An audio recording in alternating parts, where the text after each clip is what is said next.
My dad kicked me out at 13 during the pandemic for his pregnant wife. Now she betrayed him and he lost everything.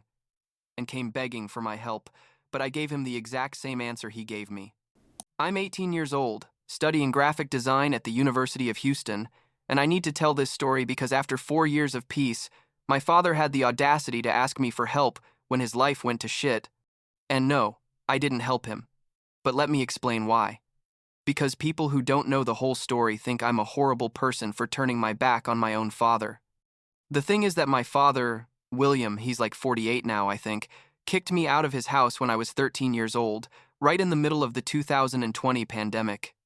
Because his pregnant wife, Tiffany, decided I was a burden. And when I say he kicked me out, I'm not exaggerating one bit. He literally threw me out of the house in the middle of the strictest lockdown Houston has ever had. When leaving your house was basically risking dying or killing someone else, when everyone was terrified and hospitals were collapsing. But anyway, I guess I should start from the beginning so you understand the magnitude of all this. My parents got divorced when I was like 9 years old, and honestly, it was a pretty amicable divorce considering the circumstances. My mom, Linda, is a cardiovascular surgeon, so her job is super demanding and she's always worked crazy hours, but she's amazing, seriously. She never let her career affect our relationship. My dad remarried like 2 years after the divorce to Tiffany, who was 28 at the time. He was 40. Draw your own conclusions. And at first, everything was fine. Like the classic divorced parent situation where you spend a week with each one and everything works more or less decently. Tiffany was nice to me. My dad was happy. My mom was focused on her work, but always available when I needed her. And I was navigating adolescence as normally as possible. We weren't the perfect family, but we functioned, you know what I mean? There was no unnecessary drama, no custody battles, none of that. Then came March 2020, and you know what happened? The world literally stopped. I remember perfectly that Friday, the 13th of March, when they closed the schools, and we all thought it would be 2 weeks, maybe a month max, and then everything would go back to normal. My mom, being a doctor, basically became a frontline soldier against COVID. She was working double shifts, sometimes triple, sleeping at the hospital so she wouldn't risk infecting me. And the situation was really terrifying because at first, nobody knew how deadly this virus was or how to protect themselves properly. So it was decided, by mutual agreement between my parents, that I would stay with my dad and Tiffany during the lockdown because it was safer than being home alone while my mom worked those insane hours in a hospital full of COVID patients. It seemed like the logical, responsible decision, the best thing for everyone. My mom was heartbroken about not being able to be with me, but she knew it was the right thing. And I understood the situation. I was 13, but I wasn't stupid. I knew. What she was doing was important, and that a lot of people depended on her. We were all locked up, doing online classes, watching Netflix all day, baking banana bread, because apparently that's what people do during a pandemic. Tiffany got pregnant in April, like a month after the lockdown started, and my dad was super excited because it was going to be his first biological child, and his only child from his marriage to my mom. At first, Tiffany was happy too. We bought little things for the baby, painted the room that was going to be the nursery, and I was genuinely excited to have a little brother or sister. Honestly, it didn't bother me at all. But then, like 4 months into the pregnancy, something changed in Tiffany. I don't know if it was hormones, or if she was always like that and was just waiting for the perfect moment to show it. But she became a completely different person. It started with small things. Almost imperceptible, she criticized me for everything. Like if I left a glass in the living room, she'd make a huge scene like I had burned down the house. If I made noise during my online classes, she'd yell at me that I was stressing her out and that was bad for the baby. If I cooked something in the kitchen, she'd say the smells made her nauseous and that I should eat in my room. My dad at first tried to mediate, but every time he said something in my defense, Tiffany would start crying and say that nobody understood how hard it was to be pregnant during a pandemic, and that she was just trying to create a healthy environment for the baby. And my dad always ended up apologizing to her and asking me to be more understanding, that she was going through a lot, that hormones had her sensitive. Basically, he was asking me to put up with the abuse because his pregnant wife was more important than me. The situation escalated week after week. Tiffany started acting like I was an intruder in her house, even though technically it was my dad's house from before they got married. She forbade me from using certain areas of the house, like the main living room or the dining room, said she needed those spaces for herself, because being pregnant required that she have comfortable places to rest. I had to eat in my room, do my homework in my room, basically live locked in my room 24 hours a day. And the worst part is that my dad allowed all of this. Every time I tried to talk to him, he'd come out with that I needed to be more mature, that Tiffany was creating a life and that was stressful, that I should be happy to have a little sibling on the way. Can you believe it? He was asking me to be happy while they treated me like trash in what was supposed to be my house, too. My mental health went to hell. And I'm not being dramatic. My hair literally started falling out from stress. I was like 13 years old and I was losing hair in chunks. I'd find hair on my pillow every morning. In the shower, it would fall out in handfuls, and I had completely bald patches on my head. I developed severe anxiety. I'd have panic attacks in my room at 3 in the morning. I couldn't sleep well because every noise made me think Tiffany was going to come in yelling about something I'd done wrong. I started having trouble eating because my stomach was in knots all the time. I lost like 15 pounds in 2 months. My mom, the few times she could video call me between shifts at the hospital, he could tell something was wrong, but I lied to her and told her everything was fine because I didn't want to worry her when she was already dealing with people dying around her every day. Looking back, I should have told her from the beginning, but I was 13 and scared and confused and thought maybe I was the problem, that maybe I was being a difficult teenager and Tiffany was right to treat me that way. And then came that day in July 2020, and I swear it's a day I'll never forget because it was the day my dad showed me that I meant nothing to him. It was a Tuesday morning, around 10, and I went down to the kitchen to have breakfast. I had bought a box of cereal the week before with my own money. My mom sent me money from time to time. A cereal I loved, and that I had labeled with my name so it was clear it was mine. I went to the cabinet where I had stored it, and the box wasn't there. I looked in all the cabinets thinking maybe someone had moved it, and nothing. I went to the trash can and there it was, my new box of cereal, almost full, thrown in the garbage. I asked Tiffany, who was in the living room watching TV, if she knew what had happened to my cereal. She didn't even turn to look at me, just said, "I threw that garbage away. The smell was making me nauseous." I told her it was my cereal, that I had bought it with my money, and why hadn't she asked me before throwing it away? And that's when she turned around and looked at me with a face of pure hatred that still gives me chills, remembering it. She got up from the couch, walked toward me with all the calm in the world, and told me, "This is my house. I throw away whatever I want, and if you don't like it, you can leave." I just stood there, like, are we seriously having this conversation over a box of cereal? I told her, "Okay, fine, but at least give me back the money I spent on the cereal." And she, I swear this is verbatim, told me, "I don't owe you anything. And in fact, I'm sick of having you here. You're a burden. You're always in a bad mood. Your presence stresses the baby, and it's time for you to go." I told her this was also my dad's house and that I had the right to be there, and she yelled, "William, come here now."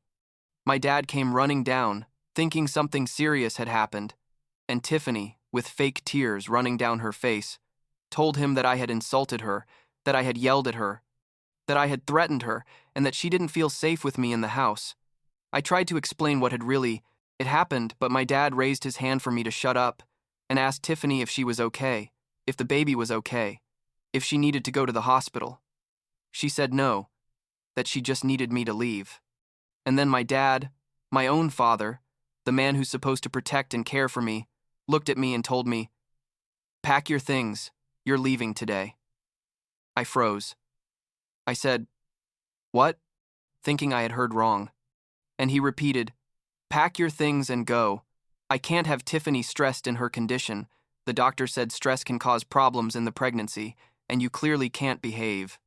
I begged him, told him I hadn't done anything wrong, that Tiffany was lying, to please listen to me. And he just kept saying, "I don't want excuses. I want you to leave, call your mom or whoever, but today you're out of this house." I reminded him that we were in the middle of a pandemic, that my mom was working at the hospital and couldn't pick me up, that I literally had nowhere to go, And he said, "That's not my problem. You created this situation. Now deal with the consequences." Tiffany was standing there with a satisfied smile on her face. And in that moment, I knew this had been her plan all along, that she had been waiting for the perfect moment to get rid of me. I didn't know what to do. I was in shock. I felt like I'd been kicked in the stomach. I went up to my room crying, closed the door, and sat on the floor unable to breathe properly. I was 13 years old. We were in the middle of a global pandemic, and my dad had just told me to get out of the house. I tried calling my mom, but she was in surgery. I tried calling my grandmother, my dad's parents, but they didn't answer. I stayed there, sitting on the floor for like 2 hours, just crying and not knowing what to do. Then I did something I probably shouldn't have done, but at the time, it seemed like the only option. I grabbed my phone, opened Instagram, and wrote a post explaining exactly what was happening. I said that my dad was kicking me out of the house in the middle of the pandemic because his pregnant wife didn't want me there, that I had been mistreated for months, that my hair was falling out from stress, and that I didn't know where to go. I put everything, like all the details of how they had treated me, and I ended the post saying, "If anyone can help me, please message me because I literally have nowhere to go and I'm scared." The post exploded. In half an hour, I had like 200 comments, people sharing my story, family friends contacting me, and my Aunt Nancy, my mom's sister, called me immediately, saying she was on her way to pick me up. She lived like 45 minutes from where my dad was, and she told me, "Don't move. I'm coming. Pack what you can. You're coming to live with me." I started putting clothes and important things in my backpack, and I could hear my dad downstairs yelling on the phone. Apparently, my grandparents had seen everything on social media and were calling him furious. Tiffany was also yelling, saying that I had ruined her reputation, that how dare I lie on the internet, that she was going to sue me for defamation. Can you sue a 13-year-old for telling the truth? I don't know, but she was convinced she could. My dad came up to my room, burst through the door, and told me to delete the post immediately. I told him no, that people deserved to know what kind of person he was. And he, with a voice I'd never heard from him, told me, "You're embarrassing me. You're making Tiffany look bad. What are people going to think?" And I answered him, "I hope they think you're a bad father, because that's exactly what you are." My Aunt Nancy arrived like an hour later, knocked on the door, and when my dad opened it, she came in like a hurricane saying, "Where's my niece? I'm getting her out of this crazy house right now." My dad tried to explain his version of events, but she interrupted him and told him, "I don't care what you have to say." I saw the post. I saw the photos of my niece's hair falling out. I saw how sick she looks in recent photos. And I'm taking this girl away from you and your toxic wife. I came down with my backpack. My aunt grabbed my hand, and we left. My dad yelled something about how this wasn't over, that he was going to talk to my mom, that I couldn't just leave like that.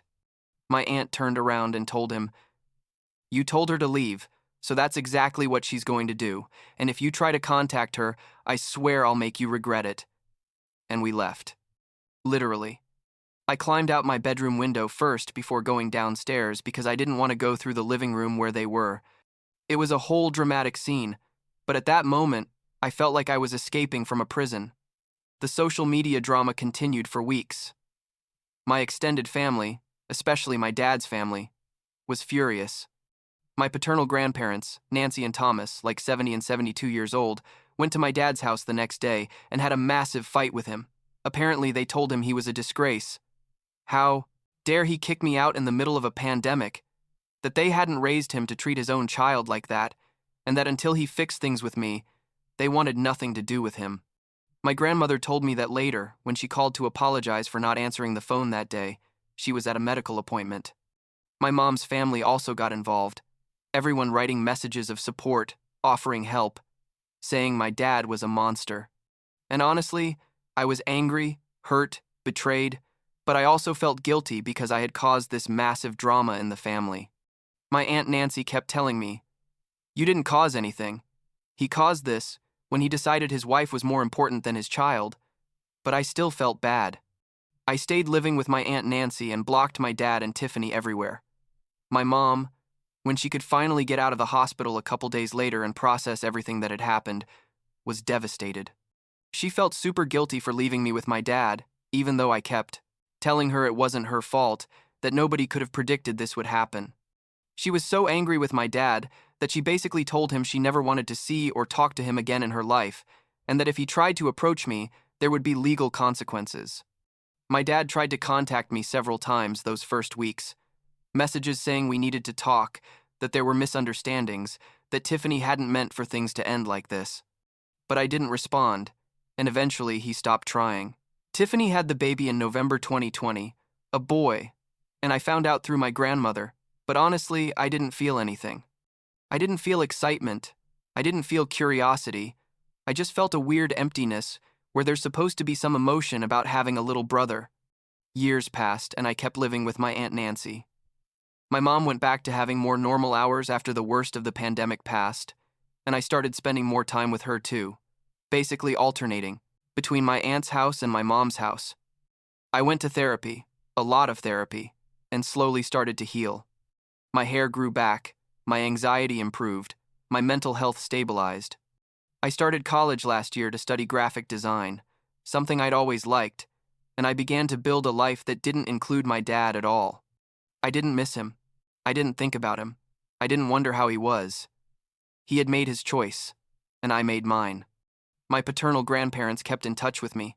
They never forgave my dad for what he did, and they basically cut off their relationship with him after that incident.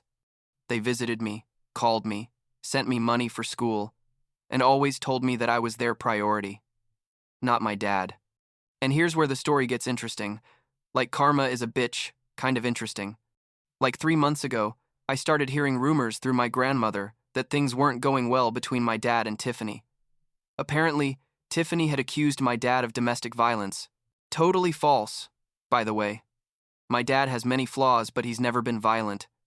Had gotten a restraining order against him and had kicked him out of the house. The same house he had kicked me out of 4 years earlier. Pure irony.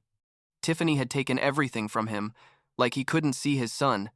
He'd lost the house because it was in both their names, and she convinced a judge he was dangerous, and basically my dad was left with nothing overnight. And here's the best part. My grandparents, when they found out what happened, told my dad that he'd brought this on himself, that they weren't going to help him, and that until he fixed things with me, he was dead to them. Literally, they disowned him. They told him, "You chose Tiffany over your child 4 years ago. Now live with the consequences. Don't expect us to save you." My dad tried to contact them multiple times, crying, begging, saying he had nowhere to go, that he had no money, that he needed help. And they stood firm. They told him, "Go to your child, apologize, fix what you broke, and maybe then we'll consider helping you." But my dad was too proud or too stupid to do it, so weeks passed and he was basically living in his car, without a stable job, without a house, without family to support him. And finally, 2 weeks ago, the inevitable happened. My dad contacted me. He sent me a message from a number I didn't have blocked, a long message explaining everything that had happened with Tiffany, how she had betrayed him, how he'd lost everything, how his own parents had abandoned him, and how he needed my help. He needed a place to stay. He needed money. He needed me to talk to my grandparents on his behalf. He needed me to forgive him so his life could return to some kind of normalcy. I read the message 3 times to make sure I was reading it right. This man, who had kicked me out of his house at 13 years old in the middle of a pandemic because his pregnant wife was more important than me, now had the nerve, the absolute audacity, to ask me for help when he was going through exactly what he put me through. And the craziest thing is that, in his message, he never apologized. Not once did he say, "Forgive me for what I did, I was wrong, I was a bad father." No, his message was basically, "Bad things happened to me, and I need you to help me because you're my child, and that's what children do." Can you believe it? After 4 years of silence, of not trying to fix things, of not showing any interest in how I was or what had become of my life, his first contact with me was asking me for something. He didn't ask how I was. He didn't ask how school was. He didn't ask anything about me. Everything was about him, his problems, his needs, his destroyed life. And here's the thing. Part of me felt sorry for him. A very small and very buried part. But it was there. Because as much as I hate him for what he did to me, he's still my dad, and it's hard to completely turn off those feelings even after everything. But then I remembered that day in July 2020. I remembered how I felt when he told me to leave. I remembered my hair falling out from stress. I remembered the panic attacks. I remembered how I cried alone in my room, not knowing where to go or what to do. I remembered how he chose his wife over me without thinking twice, how he didn't care that I was a child in the middle of a pandemic with no safe place to go, and all that pity I felt disappeared completely. I responded to him. And I'm going to be honest, my response was pretty cold, but I felt it was necessary. I told him, when I was 13 years old and needed help, you told me it wasn't your problem and to deal with the consequences of my actions. Now you're in the same situation you put me in, and my answer is exactly the same as you gave me. It's not my problem. Deal with the consequences of your actions. You never apologized. You never tried to fix things. And now that you need something, you appear out of nowhere expecting me to help you. The answer is no. I'm not going to help you. I'm not going to talk to the grandparents on your behalf. I'm not going to forgive you because I don't think you're really sorry. I think you're just desperate. You made your choice 4 years ago. Now live with it. And I blocked him again, everywhere, and told my family that if he tried to contact me through them, not to pass along any message. My grandmother called me afterward to tell me she was proud of me for standing firm, that she and my grandfather completely supported my decision, and that my dad needed to understand that actions have consequences. My mom also supported me, told me she'd understand if someday I wanted to give my dad a chance, but that she also completely understood if I never did, and that she'd be there for me no matter what. My Aunt Nancy, well, she basically said my dad could go fuck himself and that she hoped he was living his worst life, which is a bit intense, but I appreciate the unconditional support. Now here I am, at 18 years old, living my best life honestly. I'm in my second year of college. I have a part-time job designing logos for small businesses. I have incredible friends. I have a super close relationship with my mom and my aunt. And I have the peace of mind knowing I made the right decision, cutting my dad out of my life. Sometimes I wonder if I should have given him at least a chance to explain himself. But then I remember he had 4 years to contact me, to apologize, to try to rebuild our relationship, and he only did it when he needed something from me. That tells me everything I need to know about what kind of person he is. The last time I heard anything about him was a week ago, when my grandmother mentioned he's still living in his car and still doesn't have a stable job. And honestly, I felt nothing. Not pity, not satisfaction, not anger, just nothing. And maybe that makes me sound like a bad person. I don't know. But after everything I went through, I think I earned the right to feel nothing for him.